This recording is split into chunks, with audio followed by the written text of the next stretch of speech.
Hello friends, D2 इलेक्ट्री में आप सबका बहुत बहुत स्वागत है। और इस तरह के क्वेश्चन अगर हमें सॉल्व करना है तो हम इजीली और फास्ट तरीके से किस तरह से सॉल्व करेंगे वही देखेंगे। तो क्वेश्चन बोल रहा है कि कोई दो रजिस्टेंस है, एक 8 ओम का रजिस्टेंस है और एक 12 ओम का रजिस्टेंस है। ये दोनों पैरेलल में कनेक्ट है। ये 8 ओम का रजिस्टेंस है और एक 12 ओम का रजिस्टेंस है। ये दोनों पैरेलल में कनेक्ट है और इस सर्किट का टोटल करंट जो है वो 16 एम्पियर का है। टोटल करंट है 16 एम्पियर का। तो हमें ये पता लगाना है कि ये 8 ओम से कितना करंट जाएगा और 12 ओम से कितना करंट जाएगा, वही हमें कैलकुलेट करना है। तो इसको हम फास्ट तरीके से किस तरह से सॉल्व कर सकेंगे, तो यहाँ पे हम यूज़ करेंगे करंट डिवीजन रूल। यहाँ पे हम यूज़ करेंगे करंट डिवीजन रूल। अब करंट डिवीजन रूल क्या बोल रहा है, जैसे 8 ओम से जाने वाला करंट निकालना है तो हम लिख लेते हैं I।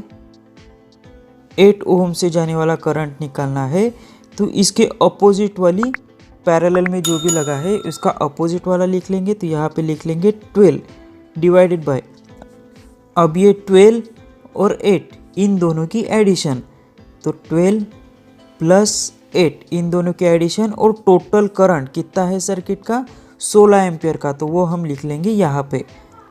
तो अब इसको अगर हम सॉल्व करते हैं तो ये 12 डिवाइडेड बाय 20 इंटू हो जाएगी 16, और इसको सॉल्व करने के बाद जो करंट की वैल्यू है वो मिल गई हमें 9.6 एम्पियर।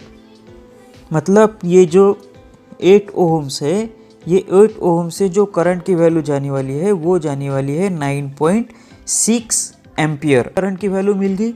अब हमें निकालना है 12 ओम से जाने वाली करंट की वैल्यू कितनी रहेगी, तो उसको भी हम कैलकुलेट कर लेते हैं। तो अब हम निकालेंगे कि 12 ओम से कितना करंट जाएगा। तो इसको यहाँ पे लिख लेते हैं I 12 ओम इक्वल टू, अब इस से जाने वाला करंट निकालना है तो इसके अपोजिट वाला रेजिस्टेंस लिखेंगे ऊपर। तो 8 डिवाइडेड बाय, और इन दोनों की एडिशन 8 ओम और 12 ओम की एडिशन, ये आ जाएंगे 20 ओम इंटू टोटल सर्किट का करंट कितना है 60। तो यहाँ पे लिख लेंगे 60। अगर इसको हम कैलकुलेट करते हैं तो इसको कैलकुलेट करने के बाद इसकी वैल्यू आ जाती है 6.4 एम्पियर। मतलब जब हमने 8 ओम से जाने वाले करंट की वैल्यू निकाली तो वो आ गई थी 9.6, और जब 12 ओम से जाने वाली वैल्यू निकाली थी तो वो आ गई 6.4। अगर इसको हम कैलकुलेट करते हैं तो कैलकुलेट करने के बाद इसकी वैल्यू 16 एम्पियर आनी चाहिए, तो वो 16 एम्पियर आ जाती है। मतलब हमारा ये आंसर सही है। तो ऑप्शन में अब 9.6 कहाँ पे है और 6.4 कहाँ पे है वो देखना है। तो option number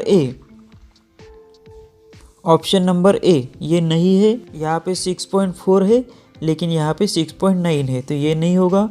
option number B, यहाँ पे 6.4 है और 9.6 है। मतलब हमारा ऑप्शन जो हो जाएगा वो हो जाएगा आंसर ऑप्शन नंबर बी। अब इसी ही प्रॉब्लम को हम दूसरे मेथड से भी सॉल्व कर सकते हैं। जैसे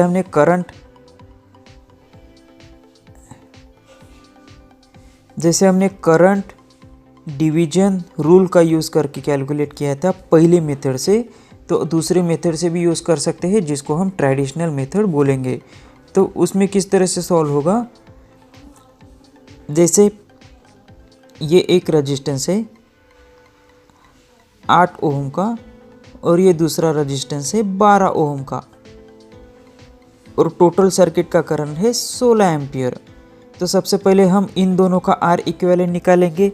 तो R इक्विवेलेंट कितना आएगा, R1 into R2 divided by R1 plus R2। इससे हम R इक्विवेलेंट निकालेंगे। तो ये R1 की वैल्यू है 8 और R2 की वैल्यू है 12। तो इसको हम यहाँ पे पुटअप कर देंगे 8 इंटू 12 डिवाइड बाय इन दोनों की एडिशन। अगर इसको हम सॉल्व करते हैं तो सॉल्व करने के बाद 96 डिवाइडेड बाय 20, तो इसको अगर हम सॉल्व करते हैं तो ये आ गया आर इक्विवेलेंट 4.8। आर इक्विवेलेंट आ गया इसका 4.8। एक ही डायग्राम होगी यहाँ पे, इसका आर इक्विवेलेंट आ गया 4.8 और इस सर्किट का टोटल करंट है 16 एम्पियर। अब हमारे पास एक फार्मूला है V equal to I into are.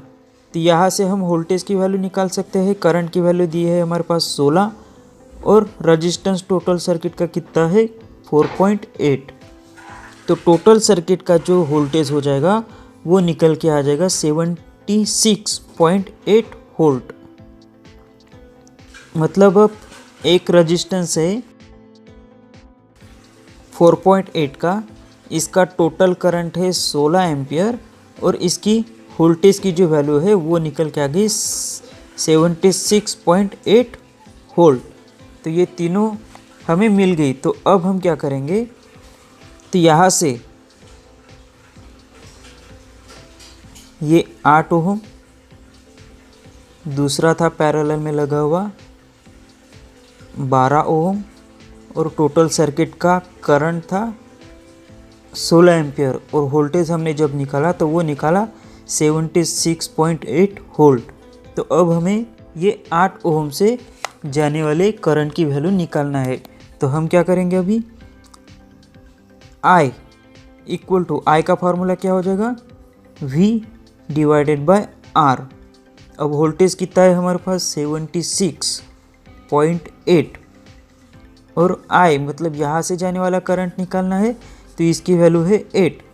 अगर हम इसको सॉल्व करते हैं इसकी वैल्यू आ जाएगी 96। जैसे हमने इसके पहले करंट डिवीजन रूल से निकाला था तो इसकी वैल्यू आ गई 96। मतलब यहाँ से जाएगा 9.6 एम्पियर का करंट।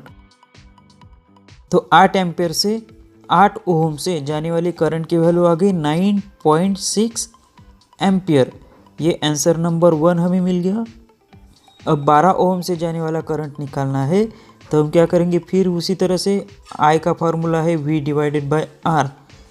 वोल्टेज की वैल्यू है 76.8 और रजिस्टेंस की वैल्यू है यहाँ पे 12। अगर इसको हम सॉल्व करते हैं तो इसकी वैल्यू आ जाएंगी 6.4 एम्पियर।